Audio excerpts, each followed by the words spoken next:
Los derechos humanos es lo que garantiza en su conjunto la dignidad de las personas. Creo que si hubiese una manera para resumirlos, es el conjunto de valores y principios que garantizan que una persona viva en condiciones de dignidad. Y eso no es tan fácil. La dignidad de las personas es a partir de cómo se entienden a sí mismas, cómo se entienden en su interacción con la comunidad, con la sociedad, con el mundo, y cruza elementos ideológicos, cruzan elementos políticos, elementos socioeconómicos, y se interrelaciona también desde una visión de interdependencia, de integralidad de los derechos humanos, de indivisibilidad de los derechos humanos. Se relacionan con una forma de ver el mundo no cuadrada, sino más bien redonda, con respecto a la interacción del ser humano con el medio ambiente. Creo que en su conjunto los derechos humanos es un conjunto de principios que nos permite entendernos en el respeto de la dignidad, de nuestra diversidad, de nuestra capacidad de entendernos con nosotros mismos en ambientes familiares, sociales,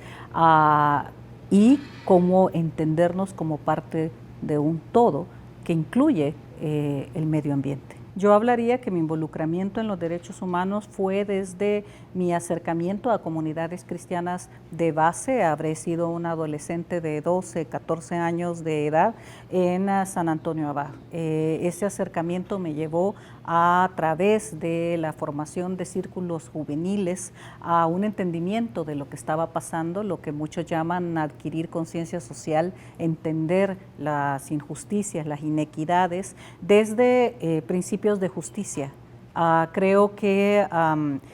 muy joven, al igual que muchos y muchas de mi generación, pertenezco a una generación que muy temprano entendió la situación que vivía la coyuntura política y social en ese momento en nuestro país. Estoy hablando de finales de la década de 1970, y también se comprometió para tratar de cambiar esos escenarios, lo que se comprendía como injusticias que estaban sucediendo, y también teníamos referentes. Estoy hablando de una joven adolescente de 12, 14, 15 años que inmediatamente pudo identificar referentes como Monseñor Óscar Arnulfo Romero, por ejemplo, que eran voces que cuajaban en la formación de la conciencia de una persona joven. Posteriormente, eso involucró asumir compromisos hacia el cambio social en nuestro país. Fui parte de una generación que también durante un periodo vivió en un autoexilio a partir de los riesgos que la familia enfrentaba, precisamente por el compromiso de miembros de la familia, del núcleo familiar cercano a uno, corrían con respecto a sus militancias políticas, y posteriormente regresar también muy joven al país, a los 16 años, a un compromiso primero vinculado con la Comisión de Derechos Humanos de El Salvador. Hubo un esfuerzo de tratar de abrir oficina pública de la CDHES allá por 1985, 84. Yo habré sido alguien entre 19 y 18 años de edad, que la Comisión de Derechos Humanos había sido fundada desde 1978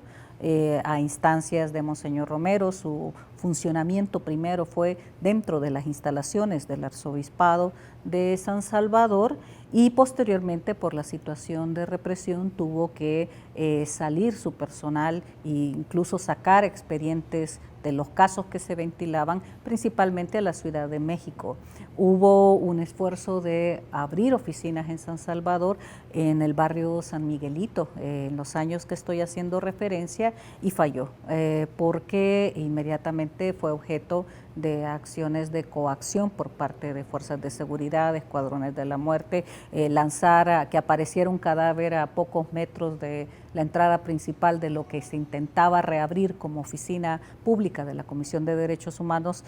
ya era signo suficiente para saber de que no iba a cuajar un esfuerzo de funcionamiento público abierto de la CDH. Posteriormente entré a estudiar periodismo en la Universidad de El Salvador. Venía de un trabajo muy cercano a COPES, al Comité de Presos Políticos de El Salvador. Conocía a Herbert Anaya Sanabria, que ya era uno de los dirigentes principales de la CDHES. Fui parte fuera, no detenida, no siendo presa política en el penal de Mariona, pero dentro de los que apoyábamos el esfuerzo de 5 miembros de la Comisión de Derechos Humanos que eran presos políticos en ese entonces, ya estoy hablando de 1985, 1986, que estaban construyendo un documento testimonial a partir de las 33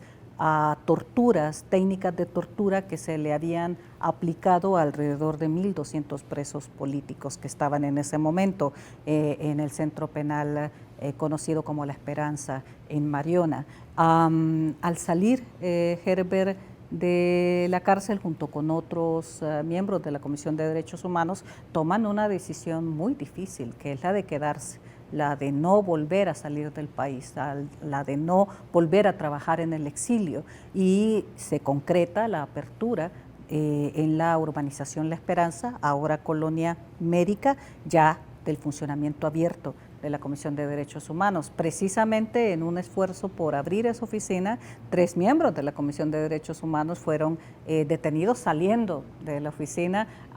y secuestrados, y luego, después de 50 días en calidad de detenidos, la legalidad, las condiciones legales en ese momento permitían mantener privada de libertad a una persona más de las 72 horas, que es lo más que debería de ser privada de libertad una persona, sin que quedase claro en qué proceso se encontraría, si es judicial, penal, etcétera. Y en ese marco yo empiezo a trabajar apoyando en algunas acciones de la Comisión de Derechos Humanos, no como integrante pública del equipo de la CDH, sino dentro de otra labor que empecé a realizar en la Secretaría de Comunicaciones de la Universidad de El Salvador. Estudiaba comunicaciones, estudiaba periodismo y al mismo tiempo trabajaba en la Secretaría de Comunicaciones de la UES, y parte del material de documentación de manifestaciones, de violaciones a derechos humanos, parte de ese material, al igual que muchos periodistas nacionales y extranjeros en la época, la hacíamos llegar a la CDH, y era material que ayudaba a fundamentar los informes que se presentaban ante la Comisión de Naciones Unidas de Derechos Humanos de la época, por ejemplo, a congresistas y senadores en Estados Unidos y otras instancias de importancia internacional. Pasado ese periodo, es asesinado Herbert Anaya, y se plantea, yo ya había sido capturada por cuerpos de la Guardia Nacional por la labor periodística que desarrollaba, andaba en medio de manifestaciones de la universidad en demanda de un porcentaje específico en el presupuesto nacional para el alma mater. Estaba muy involucrada en documentar masacres como la de San Sebastián, por ejemplo, que fueron asesinados 10 campesinos. Entonces, soy consciente de que estaba muy a la vista de personas que ese tipo de trabajo lo veían como una colaboración a movimientos subversivos de la época. Soy capturada, salgo en libertad después de gestiones desde la rectoría de la Universidad de El Salvador. Precisamente el vicerrector Herbert Varillas llega a la Guardia Nacional a que me entreguen a él para garantizar de que no había mayores daños. Querían que firmara un documento en donde yo reportaba que no había sido torturada, no había sido coaccionada, maltratada. No lo firmé. El vicerrector apoyó esa posición, y aún así pudimos salir porque también había una manifestación, principalmente de estudiantes universitarios, que ya estaba por la avenida Gabriela Mistral dirigiéndose a la Guardia Nacional. Pasaron durante alrededor de 15 años, pasaron algunas paredes de esa avenida con la consigna Libertad a Celia Medrano, que se había generado porque iban directo. Era una manifestación de varios estudiantes que iban directo a la Guardia Nacional para presionar por mi salida. Cuando es asesinado Herbert, se plantea que yo sustituya a Herbert en esa labor. Lo asumo, lo acepto y me integro a un colectivo, a una junta directiva de la Comisión de Derechos Humanos y empiezo a asumir la labor de vocería de la CDHS, además de ser miembro de su junta directiva. En esa labor me involucro mucho con la documentación directa y soy capturada en una zona de guerra en Usulután, en el cantón Puerto Caballo, junto con un estadounidense, Jack Hammond, que me acompañaba en esa labor de documentación. Si hay tiempo, quisiera describir un poco ese momento, porque habíamos pasado la noche con luz de vela, filmando y recogiendo testimonios de campesinos, de campesinas que estaban en una lista negra redactada, trabajada por las Fuerzas Armadas y los iban capturando uno a uno. Y ellos sabían, algunos de ellos, un señor de apellido Trejo, que lo teníamos filmado, diciéndonos que si a él lo capturaban por tercera vez, él nos describió las torturas que había sido objeto en las dos detenciones anteriores, él sabía que lo iban a matar. Y eso lo estaba diciendo a la par su señora embarazada, que estaba acompañando el testimonio de él cuando estábamos filmando esa noche. Al siguiente día, helicópteros militares llegaron a la pequeña casa donde habíamos pernoctado y obligan a Jack Hammond, a este catedrático sociólogo estadounidense, a moverse por tierra con el vehículo de la comisión en la que nos estábamos movilizando nosotros, y a mí me llevan en helicóptero a la 6ª Brigada de Infantería, donde pasé la noche. Esa trayectoria, esa vivencia fue la que fue conformando lo que yo llamaría una militancia en derechos humanos, que trasciende incluso aspectos ideológicos. Creo que desde una convicción de labor de defensa de derechos humanos no es una labor imparcial, es una labor parcial hacia las víctimas y se debe de llevar a cabo de manera transparente y franca con cualquier gestión gubernamental. Hemos tenido en muchas ocasiones que señalarles aspectos vinculados con violaciones a derechos humanos a gestiones gubernamentales del Partido Demócrata Cristiano, de Alianza Republicano Nacionalista, en 2 gestiones de gobierno del FMLN y ahora en estos tiempos a señalárselas al gobierno de Nayib Bukele. Yo pienso de que ninguna persona a título individual puede agenciarse un aporte particular en materia de derechos humanos. Creo que son avances colectivos. Creo que hay algo muy importante. Uno debe de estar a la altura de la demanda de las víctimas. No se trata de proteger a las víctimas, no se trata de sustituir a la víctima, a su voz, a su propia acción. Se trata de estar al lado de ella y ganarse ese permiso de las personas para acompañarles en su labor. Entonces yo creo que si a algún colectivo hay que darle un mérito en materia de avances de derechos humanos en el país, es a la capacidad que han tenido las mismas víctimas de superar sus miedos, aún en las peores circunstancias, alzar su voz, decir lo que ha pasado, señalar a los responsables y caminar en procesos largos de restitución de derechos que van más allá incluso que procesos meramente penales o judicializados. Las víctimas del Mozote son el mejor ejemplo que yo puedo encontrar en toda una vida reivindicando su derecho a defender sus derechos en materia de verdad, de justicia, de reparación y sobre todo de garantía de no repetición. Y ahí quiero detenerme un poco. Es en la garantía de no repetición donde está el compromiso fundamental ahorita de todo aquel que diga que es activista o defensor de derechos humanos. Es cómo logramos hacer sentir nuestra voz colectiva y con la fuerza necesaria para que lo que sucedió en el pasado no se repita nuevamente y no debamos de volver a vivir las graves violaciones a derechos humanos que como política institucionalizada fueron cometidas por los estados antes y durante el conflicto armado. Y es ahí donde las víctimas tienen el rol principal, las víctimas de la impunidad del pasado y las víctimas de las impunidades que estamos viviendo ahora. Una persona que no conoce sus derechos difícilmente los puede defender. Entonces el conocer derechos es un primer paso, pero luego la capacidad de defender derechos que jamás van a defenderse de manera individual. Una de las grandes mentiras que los grandes sistemas económicos y sociales nos venden es el creer que desde nuestra individualidad podemos ganarnos el bienestar propio, sin comprender que de nuestro bienestar depende el bienestar de los otros y del bienestar de los otros depende el nuestro, porque hay sistemas que no les interesa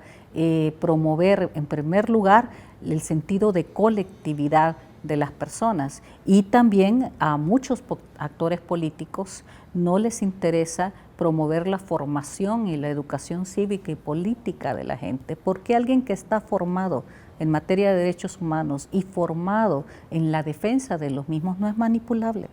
Entonces no hay en la clase política, no la ha habido en la clase política ningún actor realmente que le apueste a la formación de las personas, porque alguien que es formado no se le puede manipular. Entonces creo que es de los primeros retos que tenemos que garantizar, apostar a la formación de las personas, del conocimiento, en el conocimiento de sus derechos y en la formación de las redes colectivas suficientemente fuertes que puedan reivindicar, defender esos derechos. Creo que falta mucho por recorrer en materia de derechos específicos por los derechos de las mujeres y amplío más a los derechos a ser diverso, el derecho a la diversidad, que pasa por un entendimiento de, vuelvo al principio de nuestra conversación, la dignidad de las personas. La dignidad de las personas pasa por aceptarles e incluirles en la diversidad a la que pertenecen y encontrar en esa diversidad nuestra fortaleza. Ahí para mí es importante abordar los derechos de las mujeres en ese sentido. Desde el momento en que una sociedad justifica someter a alguien por su sexo, por su religión, por su pertenencia, por su identidad en materia de género, por su edad, por algún tipo de discapacidad, desde ese momento que una sociedad justifica el someter a un grupo por esa condición, creo que de los ejemplos más fuertes es el de la condición de ser migrante y de ser migrante irregular en otro país. Esto pasa por la pelea del reconocimiento a la no discriminación. Creo que el primer eslabón que tienen que enfrentar, que tenemos que enfrentar como mujeres, es el no admitir que se nos discrimine por la condición de ser mujer. Y además, la acumulación de discriminaciones a las que puede ser sometida una mujer de acuerdo a otras justificaciones que económica o social o políticamente se somete a un grupo determinado. No es lo mismo hablar de una mujer discriminada por ser mujer que una mujer discriminada por ser mujer afro o por ser mujer indígena o por ser mujer con algún tipo de discapacidad o por ser mujer con una edad que no es aceptada como una igual en diferentes circunstancias. El número de embarazos adolescentes es gravísimo en nuestro continente, pero en El Salvador alcanzamos cifras de las más altas a nivel mundial en materia de embarazos adolescentes y en materia de femicidios y feminicidios. En el caso de embarazos adolescentes, a pesar de que está legislado, en la operatividad cotidiana del sistema, del funcionamiento del sistema, todavía no se alcanza a ver el tema de un embarazo adolescente como una violación sexual. Y todavía no se están desarrollando los procesos que deben de responsabilizar a quienes son responsables de sus embarazos, tanto en una mujer joven como en una persona menor de 18 años de edad. Son aspectos que nos falta mucho y culturalmente todavía estamos estancados en aceptar, normalizar que la violencia de la mujer contra la mujer es parte de nuestra cultura. Mientras sigamos aceptando y normalizando esa violencia, difícilmente podremos avanzar más. Creo que la actual gestión gubernamental nos ha orillado como sociedad a empezar a tener que pelear para no perder lo que creímos que ya no estaba en riesgo, que ya lo habíamos ganado. Cosas elementales como el respeto a las atribuciones constitucionales de los diferentes órganos del Estado y el Ministerio Público, por ejemplo, considerábamos que ya habíamos ganado un estándar mínimo de respeto a institucionalidad democrática y no veíamos un escenario de regresividad en esa materia. Sabíamos que estábamos frente a una democracia muy débil aún, pero en línea de una hoja de ruta trazada desde un acuerdo que todos respetaron, que fueron los acuerdos de paz. Entonces, creo que es lo primero que tenemos que tratar de garantizar, no continuar perdiendo lo que ya habíamos ganado. Eso nos lleva a otro marco en materia reivindicativa de derechos humanos, y es relacionar esto siempre con la memoria histórica, con lo que ocurrió en el pasado y las causas que detonaron un enfrentamiento armado entre hermanos. Y esas causas son principalmente la persistencia de condiciones de inequidad a sectores de la población significativos, pero también el cierre de espacios políticos, el que siempre es una escalada, siempre cuando estalla una confrontación armada, nunca estalla a partir de un solo incidente. Hay conductores de la crisis que por supuesto de repente un detonante determinado lo desata, pero en términos de conductores de conflictividad,